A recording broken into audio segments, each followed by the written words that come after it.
Wildfires continue to ravage the state of California each year, and state lawmakers want to know at this point if enough is being done to prevent them from happening. Thanks for joining us. For Fox 40 News at 5:30, I'm Eric Carryman. And I'm Nikki Lorenzo. State lawmakers holding an oversight hearing today into the Newsom administration's wildfire prevention efforts. So among those testifying, the outgoing CAL FIRE chief who is retiring at the end of next week. Fox 40 Capitol reporter Ashley Zavala explains the efforts that are already underway and the questions that lawmakers keep asking.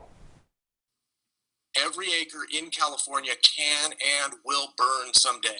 Chief Tom Porter testifying in front of lawmakers one last time as the leader of CAL FIRE. As a member of a long line of foresters in his family, the chief commending the Newsom administration's investment and work into managing California forests. With every fiber of my being, that we are on the right path. His testimony came at Tuesday's oversight hearing in front of the Assembly Budget Committee on Climate Crisis, Resources, and Energy. This hearing was originally scheduled earlier in the fall after an NPR report found Newsom's administration significantly overstated the number of acres burned in high-priority forest management projects. Chief Porter took the blame. In Tuesday's update, other members of Newsom's administration explained the uses of more than $1.5 billion allocated this year to forest management and wildfire prevention projects. About a third of that was released in April to launch 260 new high-priority projects. Republicans pressed the panel for the number of acres in those specific projects treated so far. The administration couldn't say Tuesday.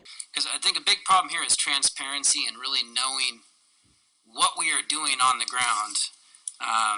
With this money. Porter told lawmakers in the Forest Management Task Force's separate goal to burn 500,000 acres by 2025, CAL FIRE estimates between 250,000 to 320,000 acres have been treated over the last 3 to 4 years, with the majority of it on private land. Other foresters testifying said more accountability is needed on this work. While Porter says he's proud of the work underway in his final push to lawmakers, he says more focus also needs to be put on reforestation. We need to actively go back and put trees in the ground. That's going to take some effort and take some attention, and something that we're going to need to do in order to meet our climate goals downstreams. Lawmakers say they'll continue oversight work when the new legislative session starts in January. At the state capitol, Ashley Zavala, Fox 40 News.